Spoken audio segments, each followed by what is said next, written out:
Hello and welcome to these Python tutorials. This is episode 7 and today we're going to go over error handling and try-catch blocks.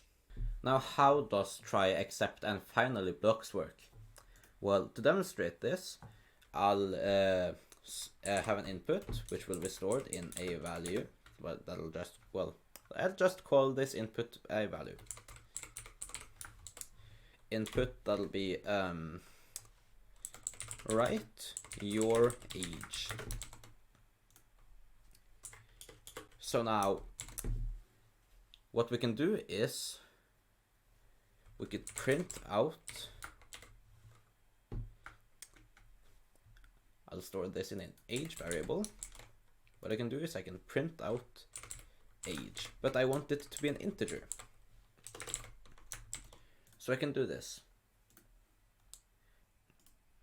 It says write your age. I'll write 16 and it'll print out 16. But if I now write 16, I get an error, and you do not want errors in a professional program.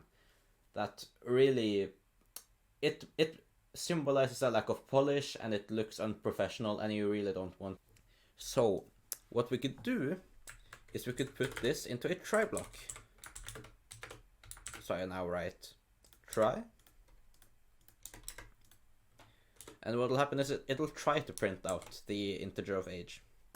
But any try statement needs an except statement. I'll just indent it there. Except, but we need to specify an exception. What it could write is just exception. And this is a catch-all statement that tells if any error at all happens, it'll do the except block. But for this test, we know that we're gonna have a value error. So we could just write value error here. And if a value error happens, it'll print out this value isn't accepted. Please use a number.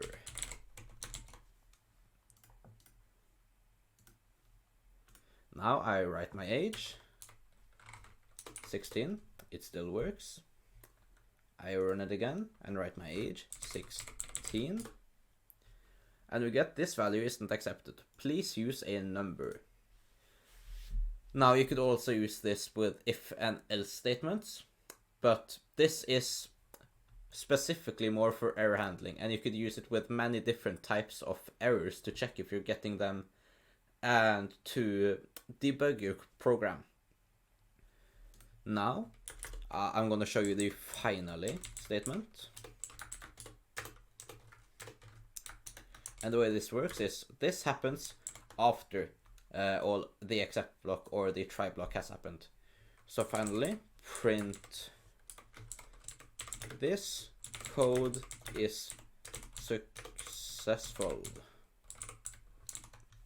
Because your program itself right now can't have any errors, or it can't show the user of the program any errors, because we know that if this gets an error, it's catched by this except block, and then after that it'll print out this code is successful. So I'll write my age, 16, and it prints out 16 and this code was successful. If I now try to print out 16, the value isn't accepted, please use a number, and it prints out this code is successful because it got to the end without any errors for the user. Any errors that could have happened was catched, which is the purpose of try, except and finally blocks.